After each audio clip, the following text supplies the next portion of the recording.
भारत में जाति प्रथा। तो हेलो फ्रेंड्स, कैसे हो आप सब लोग। उम्मीद करती हूँ सभी लोग अच्छे होंगे। तो फ्रेंड्स, अब आप भली भांति समझ सकते हैं कि मैं सजातीय विवाह को जाति प्रथा की जड़ क्यों मानता हूँ। मैं आपको पसोपेश में डालना नहीं चाहता। मैं इस बार प्रकाश डालता हूँ। यहाँ यह बताना असंगत न होगा कि आज दुनिया का कोई अन्य सभ्य देश ऐसा नहीं है जो आदिम मान्यताओं से लिपटा हो। इस देश का धर्म आदिम है और इसके आदिम संकेत इस आधुनिक काल में भी पूरे जोर शोर से इस पर हावी हैं। इस सिलसिले में मैं बहिर्गोत्र विवाह का उल्लेख करना चाहता हूँ।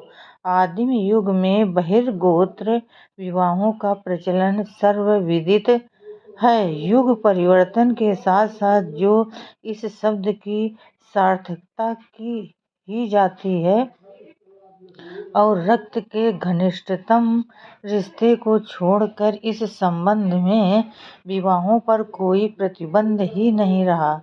लेकिन भारत में आज भी बहिर्गोत्र विवाह प्रथा ही प्रचलित है। भारतीय समाज में आज भी कबीला प्रथा मौजूद है। हालांकि कबीले नहीं रहे, विवाह पद्धति इसका प्रमाण है जो बहिर्गोत्र प्रथा पर आधारित है।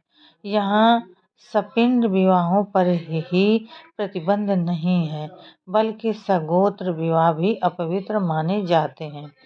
इसलिए आपको सबसे महत्वपूर्ण बात ये याद रखनी है कि सजातीय प्रथा भारत के लिए विदेशी प्रथा है।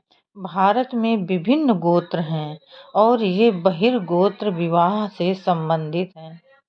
ऐसे ही अन्य वर्ग भी हैं जो टोटम अर्थात देवों को मानते हैं। यह कहना कोई अतिशयोक्ति नहीं होगी कि भारत में बहिर्गोत्र विवाह एक विधान है और इसका उल्लंघन संभव नहीं। यहाँ तक कि जात भीतर विवाह प्रथा के बावजूद गोत्र बाहर विवाह पद्धति का कठोरता से पालन किया जाता है।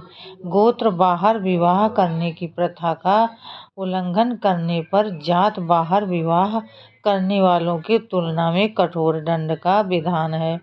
आप देख सकते हैं कि बहिर्गोत्र विवाह का नियम बना दिया जाए तो जाति प्रथा का आधार ही मिट जाए, क्योंकि बहिर्गोत्र का अर्थ परस्पर विलय है, परंतु हमारे यहाँ जाति प्रथा है।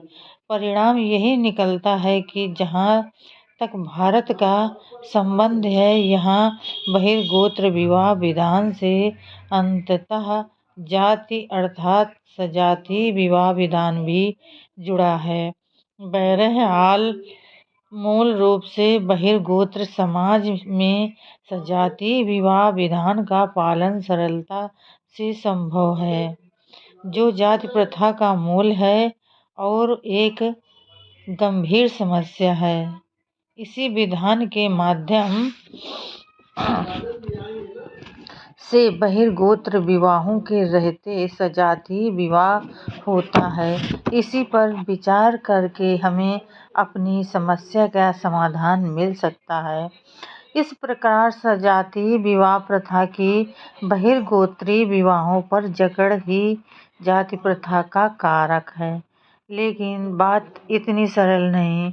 हम मान लेते हैं कि एक ऐसा समुदाय है जो एक जाति बनाना चाहता है और विचार करता है कि सजातीय विवाह प्रथा के प्रचलन के लिए कौन सा माध्यम अपनाएं। यदि कोई समुदाय सजातीय विवाह पद्धति को दरकिनार करके अंतरजातीय विवाह निषेध का उल्लंघन करता है और अपने समुदाय के बाहर विवाह रचा लेता है, तो वह व्यर्थ है।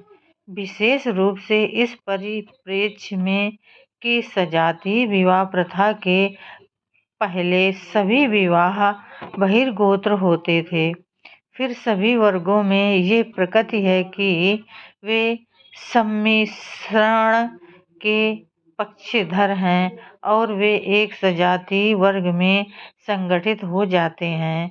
यदि इस प्रकृति का प्रतिकार किया जाए तो यह आवश्यक है कि जिन वर्गों के बीच विवाह संबंध नहीं है उन्हें भी प्रतिबंधित वर्ग में सम्मिलित किया जाए। इसके लिए आवश्यक है परिधि का बढ़ाया जाना।